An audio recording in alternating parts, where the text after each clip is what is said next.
Welcome back नाज़रीन। Sindh police में police ऑफिसरनि जूं मुक़ररियूं बदिलियूं कयूं वियूं आहिनि, जंहिंजो नोटिफिकेशन जारी कयो वियो आहे।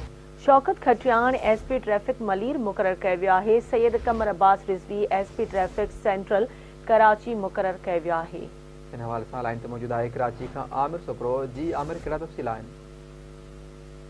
जी बिल्कुल, ज़ुबैर सिंध पुलिस में आला सतही ऑफिसरनि जूं बदिलियूं ऐं मुक़ररियूं कयूं वियूं आहिनि। मावा खे ॿुधाईंदो त 19 ग्रेड जे शौकत खटियाण खे सीपीओ मां बदिली करे एसएसपी मलीर ट्रैफिक मुक़ररु कयो वियो आहे, जॾहिं त सीपीओ में पोस्टिंग जे इंतज़ार में वेठल कमर अब्बास खे बदिली करे सेंट्रल पुलिस एसएसपी ट्रैफिक मुक़ररु कयो वियो आहे।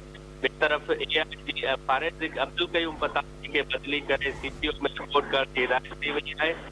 सीपीओ में मुक़ररु सैयद मोहम्मद अली रज़ा खे बदिली करे एसएसपी आरआरएफ अलफला बेस मुक़ररु कयो वियो आहे। मलीर जे एसएसपी ट्रैफिक मोहम्मद आज़म खे बि मोहम्मद आज़म जमाली खे सईदाबाद ट्रेनिंग सेंटर जो प्रिंसिपल मुक़ररु कयो वियो आहे।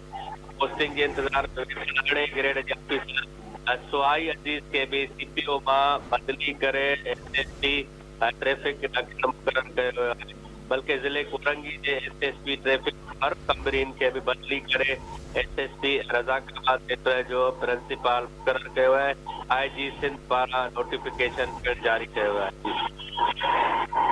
ठीक है, मुझी मेहरबानी आमिर अपडेट करण जे लाइ।